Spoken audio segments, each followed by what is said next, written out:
I want to say all praise, honor, glory to Yahweh, Ba'ashem Yahweh Shai. Salutations to the Akim that's called to the truth. Peace and blessings to the blessed elect scattered across the four corners of the earth. As this title says, the heart condition. So we're going to go into the heart, which is your mind. It means lab in Hebrew, and your heart. Let me tell you something about your heart. It's just a figure of speech or a phrase or an expression when people say, I feel it in my heart. Well, your heart don't think that muscle that's in your chest is talking about your mind. And we're going to begin this here in Jeremiah the 17th chapter and the 9th verse. The heart is deceitful above all things and desperately wicked. Who can know it? The 10th verse. I, the Lord, search the heart. I try the reins, even to give every man according to his ways and according to the fruit of his doings. When Yahweh, when you see it in all caps, the Lord, the word the Lord in all caps, that's his name, Yahweh. In the 10th verse it says, I, Yahweh, search the heart. So he search your mind, and he try your reins. What's your reins? Your hands, your feet, and which way you walking. What works you putting forth with them hands. So the Most High try you. And to try you is to make you stronger, or to root out the runts, the weaklings. But the subject of the matter is that your heart is deceitful above all things. My heart, your heart, everybody's heart. Especially if you was born in the United States. Why is it deceitful? Well, when you were born, as well as I was born, we didn't know nothing of the Most High. Due to the curses for us not following the Most High, he took our heritage away from us, which is the law, statutes, and commandments, in which way to walk, in which way to please the Most High power, Yahweh, Ba'ashem Yahweh Shai. So we lost those things. So we were born in captivity. And in this captivity, they taught you how to celebrate Halloween. They even told you that the pilgrims were nice people when you were in school. Which brings me to, and that's just a few things, which brings me to my next scripture that I pulled out concerning the heart condition, is 1 Corinthians, the 3rd chapter, and the 19th verse. And this is why it says, for the wisdom of this world is foolishness with the power. For it is written, he taketh the wise in their own craftiness. 1 Corinthians 3 and 19. The foolishness of this world. As I said before, we all were children. We all were born into captivity. And why do I say that? Let's go to Proverbs, the 22nd chapter, and let me get the 15th verse. Proverbs 22 and 15. Foolishness is bound in the heart of a child, but the rod of correction shall drive it far from him. All right? So before we come into this truth, we were children, and foolishness is bound in our heart. We thought to celebrate Christmas and things of that nature, many of things of the world. All right? The foolishness of the wisdom of this world is foolishness with the Most High. And if you are not born again and converted, if your heart is not converted, then you're walking in foolishness because it's of the world. Let's go into the red letters where Yahweh shall speak on. And this is St. Matthew the 15th chapter. And like I said, it's the heart condition. And it's Matthew 15 and 18. But those things which proceed out of the mouth come from the heart, and they defile a man. The things that proceed out of your mouth come from your heart, your mind. 19th verse. For out of the heart proceed evil thoughts, murders, adulteries, fornications, thefts, false witnesses, blasphemies. Alright? These things come from the heart. They come from the mind. And it's understandable that the prophet Jeremiah, by the power and mercy of Yahweh Ba'ashem Yahweh Shai, told you that the heart is deceitful above all things. Who can know it? Who can know the heart, right? Let's go back into Proverbs right quick. Let's talk about this here. Proverbs, the 3rd chapter, and I go to the 5th verse. Just want to get right to the point of the heart condition. And this is Proverbs 3 and 5. Trust in Yahweh with all thine heart, and lean not into thine own understanding. In all thy ways acknowledge him, and he shall direct thy paths. So if you acknowledge Yahweh, he'll direct your heart. He'll give you a healthy heart, your mind. Okay? He'll direct your heart in righteousness. He'll direct your heart in judgment, in mercy, in kindness, and compassion unto all those who believe, you know, and to be wise as a serpent when you're dealing with those who are without, if you get what I'm saying. All right. So, but trust in the Most High with all your heart, and He shall direct your steps. All right, because He tried the heart and the reins. Right. Let's go to Sirach out of the Apocrypha. I got something in Sirach out of the Apocrypha to support this. And there's many scriptures on concerning your heart, which is your mind. And this is Sirach 6:37.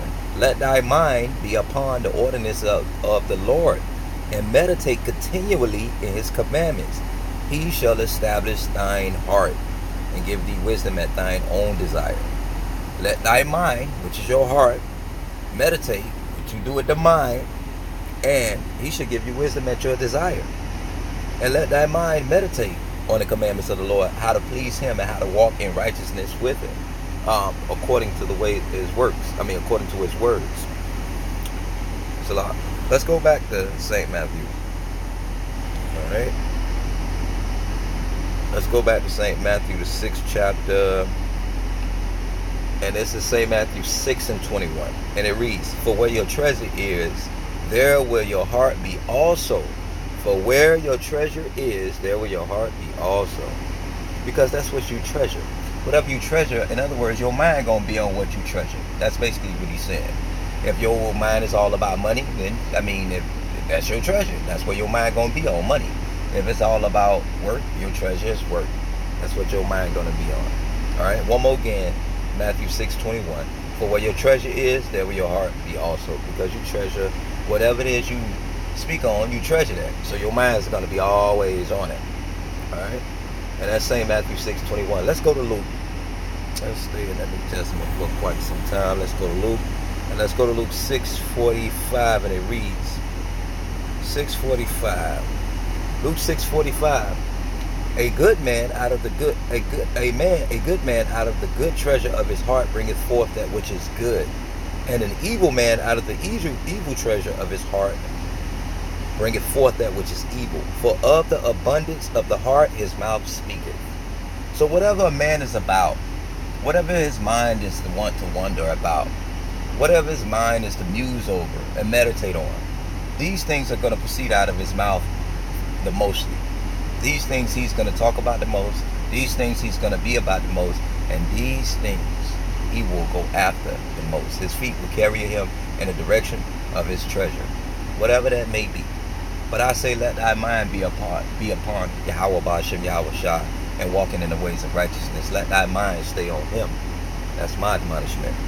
Let's go back to the Apocrypha. Right? Let's go back to Apocrypha. And let's go back to Ecclesiasticus out of Sirach. And it's Sirach 5:2. And it reads, Sirach, Ecclesiasticus out of the Apocrypha 5:2. Follow not thine own mind and thy strength to walk in the ways of thy heart.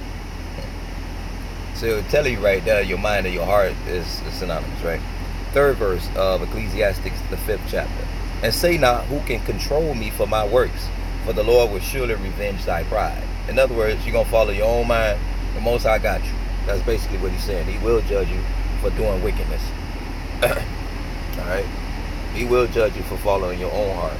Let's go to Proverbs out of the Old Testament, what they call the Old Testament. Let's go to Proverbs, the 18th chapter, and the 2nd verse. And it reads, a fool have no delight in understanding, but that his heart may discover itself. Yeah, you want to follow your own heart. And the Lord said, you a fool. Basically, let's even go further. Let's show what he means by you a fool. Let's go a little further. Let's go to Proverbs 28 and 26. He that trusteth in his own heart is a fool, but whoso walketh wisely, he shall be delivered. And how you get that wisdom? Go ahead and check it out, Deuteronomy, the 4th chapter. It'll tell you how you get wisdom. All right? But the wisdom comes from the Most High power. All wisdom and all understanding. All right? And all righteousness. All right? And all knowledge comes from the Most High. The knowledge of righteousness, the knowledge of wisdom, and the knowledge of understanding. And the knowledge of salvation of life. All right? And that's Proverbs 28 and 26. Let's stay in Proverbs. Let me bring it all the way back to the front. Salak. Let me get down. And this is going to be Proverbs, the 4th chapter.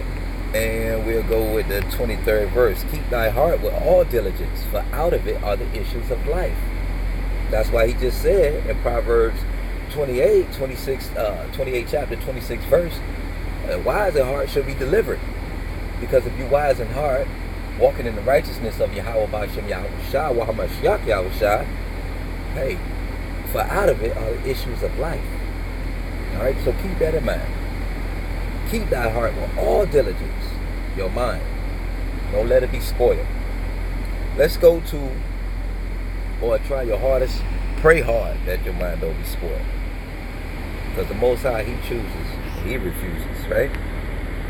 Let's go to Asticus 39:1, and it reads, but he that giveth his mind to the law of the Most High, and is occupied in the meditation thereof, will seek out the wisdom of all the ancient, and be occupied in prophecies. But the key point is, according to the topic of conversation, I want you to see Ecclesiastes 39:1. But he that giveth his mind, his heart, to the law of the Most High. Right? You don't want to do no wrong in the sight of his angels, for judgment will be coming. Right? You don't want to do no wrong. Let's jump to the 5th verse. Okay, let's talk about the attributes right here between 2nd verse, 3rd verse, and 4th verse. Talk about the attributes of a man that does meditate in the law of the Most High and give his mind to the law of the Most High, to not to love the Most High with all your heart and all your mind, all your soul, all your body. Paraphrasing, the second is like unto it, love thy neighbor as thyself. All right, but the 5th verse of Ecclesiastes, the 39th chapter, it says he will give his heart to resort early to the Lord that made him, and will pray before the Most High, and will open his mouth in prayer and make supplication for his sins. Why? Because he is not walking according to his own heart. He's walking according to righteousness, giving his heart into the law of the Most High, feeling contrite about committing sin, and making supplication through prayers for forgiveness of his sins. All right, he's giving his heart to the Most High. All right, and let's get this last verse, and I'm gonna close it out with this. And this is gonna be out of Ecclesiastes, the 11th chapter, and the 9th verse, and it reads, rejoice, O young man, in thy youth, and let thy heart cheer thee in the days of thy youth, and walk in the ways of thine heart, and in the sight of thine eyes. But know thou that for all these things the power will bring thee into judgment. Okay, so that's Solomon being facetious. Oh yeah, go ahead and follow your heart, basically. Yeah, do what you want to do. Do what the hell your heart tell you to do. Don't forget, and Jeremiah told you the heart is evil, is wicked. You know what I'm saying? It's deceitful above all things, and wicked, and desperately wicked. Who can know it, right? But right here, Solomon being facetious, telling you, go ahead and follow your heart. Do that thing. But just know, at the end of the day, for doing your own thing, there's a price to pay. There's a recompense for everything that a man put forth his hands to do. I hope this was edifying, and pay attention to your heart condition. Shalom.